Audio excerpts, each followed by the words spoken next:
Assalamualaikum warahmatullahi wabarakatuh. Alhamdulillah wassalatu wassalamu ala Rasulillah Sayyidina Maulana Muhammadin ibn Abdillah wa ala alihi wa sahabatihi wa man tabi'a hudahu wa wala. Amma ba'du. Subhanaka la ilma lana illa ma 'allamtana innaka antal alimul hakim. Bapak-bapak, ibu-ibu, para muslimin dan muslimat, anak-anakku, para santri pesantren Tahfidz Al-Kaukab yang dirahmati Allah Ta'ala. Alhamdulillah, kita masih terus diberikan kesempatan melaksanakan ibadah dan aktivitas harian kita, termasuk kita saat ini diberikan izin mengikuti ta'lim dan kajian rutin harian kita tentang fikih Ramadan, fikih Siam dalam kitab Al-Fiqhul Islami wa Adillatuh.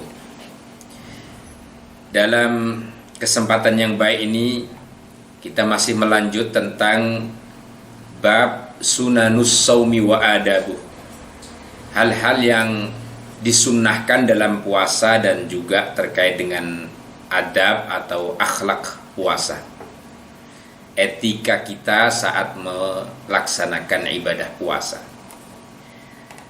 Kemarin ada 3 hal yang sudah kita bahas dan sekarang masuk kepada keempat hal. Yang keempat atau sesuatu yang disunnahkan dalam puasa yang keempat.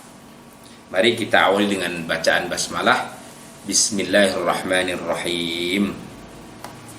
Warabi'an, sunnah yang keempat yang perlu dijaga dan dilakukan oleh orang-orang puasa supaya mendapatkan keberkahan dan keutamaan ibadah puasanya adalah taftiru shaimina walau ala tamratin au syurbati ma'in au ghairihima.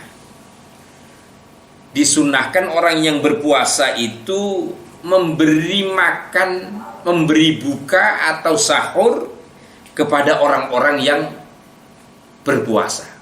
Tentu saat kita mau melaksanakan puasa, ada diawali dengan sahur, dan kemudian kalau menutup atau membatalkan puasa kita berbuka. Nah, orang-orang yang puasa selain tentu menyiapkan dirinya untuk sahur dan berbuka, pada waktu yang sama disunnahkan untuk memberikan makan buka dan atau sahur kepada orang-orang yang melaksanakan puasa. Bahkan dikatakan di sini walau ala tamratin au syurbati ma'in, meskipun dengan beberapa kurma atau beberapa teguk air atau hal-hal lain yang bisa memberikan manfaat baik dari makan atau minuman kepada orang-orang yang puasa. Wal akmalu an yushbi'ahum, tentu yang lebih baik, yang lebih sempurna adalah sesuatu yang mencukupi, yang bisa memberikan rasa kenyang kepada mereka yang puasa. Ini sangat penting Bapak Ibu, kami tekankan betapa ibadah puasa ini, apalagi dalam situasi di mana kita saat-saat ini sedang banyak saudara-saudara kita yang hidup dalam kesusahan, dalam keterbatasan, terlebih saat kita menghadapi wabah corona. Banyak orang yang kehilangan pekerjaan, yang pengangguran, yang kena PHK, dan seterusnya. Janganlah sampai kita kemudian makan dan kenyang sendiri tanpa melihat tetangga, saudara-saudara kanan kiri kita. Sebab itu kesempatan yang sangat baik ini bagian daripada sunnah puasa, bagaimana kita berempati untuk terus mengulurkan tangan kebaikan dan dharma baik kita kepada yang puasa. Bahkan hadis Rasul menjelaskan sebagaimana ditulis oleh muallif ini, liqaulihi sallallahu alaihi wasallam, sebagaimana sabda Rasulullah sallallahu alaihi wasallam yang menyatakan, man fattara shaiman kana lahu mithlu ajrihi. Man, siapa saja fattara shaiman, yang memberikan buka kepada orang yang puasa, kana lahu mithlu ajrihi, maka orang itu mendapatkan pahala sebagaimana pahala orang yang melakukan puasa yang dia kasih buka itu tadi. Subhanallah. Jadi dia dapat pahala puasanya, lalu kemudian mendapatkan pahala pula orang yang dikasih buka saat dia memberikannya itu. Bahkan dijelaskan ghaira annahu la yanqusu min ajris shaimi syai'un. Bahkan pahala yang diterimanya itu tidak mengurangi sedikit pun dari pahala yang melakukan ibadah puasa, baik yang memberi maupun yang diberi. Dua-duanya mendapatkan pahala sempurna. Tentu yang memberi ditambahkan oleh Allah pahala double, pahala ganda, sebagaimana atau seperti pahalanya orang yang melakukan puasa. Ya Allah ya Karim, kalau kita bisa hitung, satu hari kita kasih 3 orang, 5 orang, 10 orang misalnya, maka meski kita sehari itu puasa sekali, tapi dengan kita memberi makan sahur atau makan berbuka kepada orang-orang puasa, kita mendapatkan lipatan pahala dari puasa yang kita jalani. Sebanyak orang yang kita kasih berbuka atau sahur. Ya Allah, ini saya kira hal yang sangat penting, sunnah yang saat ini menjadi sangat-sangat dianjurkan dan dibutuhkan oleh saudara-saudara kita. Jangan sampai puasa-puasa misalnya saudara-saudara kita kesulitan untuk sahur, kesulitan untuk berbuka. Nah, inilah yang bagian yang disunnahkan. Bapak Ibu dan muslimin muslimat, kita lanjut. Sunnah yang kelima dari ibadah puasa itu adalah al-ightisalu 'anil janabati wal haidi wan nifasi qabla al-fajri. Hendaknya dia melaksanakan mandi janabah untuk menghilangkan hadas besarnya, baik dari karena haid, karena nifas, atau karena hal-hal yang berkaitan dengan hadas besar. Pelaksanaan jinabah atau mandi besarnya itu dilakukan qablal fajri, sebelum masuk waktu subuh. Jadi ini bagian yang disunahkan. Kenapa? Dijelaskan sini liyakuna ala tuhrin min awwalis shaumi, supaya dia, orang yang berpuasa itu, sejak dari dia melakukan puasa sudah dalam keadaan suci. Karena puasa itu ibadah, maka tentu kita sangat harapkan dan diharapkan tentunya oleh syariah, supaya orang yang melakukan ibadah itu dalam keadaan suci secara lahir maupun secara batin. Waliyakhruja min khilaf Abi Hurairah haitsu qala la yasihhu shaumuhu.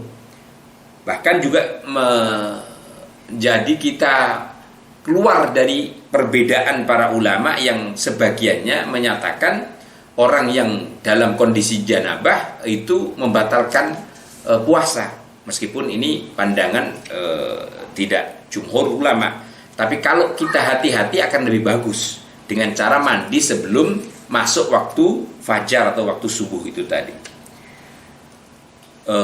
Jadi di sini sunnah, sekali lagi sunnahnya puasa, supaya kita di saat mau melaksanakan ibadah puasa itu tentu sudah dalam keadaan bersih, dalam keadaan suci. Baik suci lahir, tentu dalam kaitan suci hadas besar ini adalah hal-hal yang membawa ketidaksucian kita saat beribadah. Meskipun di sini dikatakan oleh muallif, walau taharatil haidu awin nufasa ulailan wa nawatis sauma wa samat, andaikan seorang perempuan yang haid atau nifas, dia telah dinyatakan suci pada malam harinya, wa nawat as-sauma, dan dia berniat melakukan puasa, wa samat, dan kemudian puasa. au soma al-junubu bila ghuslin, atau demikian halnya orang puasa tapi dalam keadaan junub bila ghuslin, sebelum dia mandi, sebelum dia bersuci, maka dikatakan sahhas shaum, puasanya tetap sah. Liqaulihi ta'ala fal'ana bashiruhunna wabtaghu ma kataballahu lakum. Fal'ana, maka sekarang, tatkala sudah masuk pada malam hari, bashiruhunna wabtaghu ma kataballahu lakum, orang-orang yang sedang puasa dibolehkan melakukan hubungan kepada istri-istrinya dan tentu menggapai atau mencari anugerah Allah Ta'ala. Wabtaghu ma kataballahu lakum. Jadi dalam kaitan ini memang dulu dinyatakan dalam sababun nuzul ayat ini, orang puasa dipahami di awal-awal sama sekali tidak boleh melakukan hubungan dengan istrinya, tidak ada boleh hubungan suami istri. Padahal kemudian diturunkan ayat ini untuk mempertegas bahwa saat berpuasa, tentu saat puasa itulah yang dilarang. Pada malam harinya atau pas saat-saat di mana sudah masuk berbuka puasa sampai waktu subuhnya, dimungkinkan orang-orang melakukan hubungan dengan istri atau hubungan suami istri. Nah, tadi konteksnya atau penjelasannya dari yang disunahkan, sebaiknya orang yang punya tanggungan hadas besar yang disebut dengan junub, baik karena hubungan suami istri atau karena haid atau karena nifas atau karena ihtilam, maka disunahkan dia mandi besarnya, mandi jinabahnya itu sebelum subuh, supaya pas waktu subuh saat ibadah itu dia sudah dalam keadaan suci. Tapi andaikan dia belum berkesempatan mandi besar, sementara sudah masuk subuh dan kemudian dia baru mandi, apakah puasanya sah? Oleh para ulama dinyatakan sah, tidak ada masalah, boleh, cuma tidak dapat sunnahnya.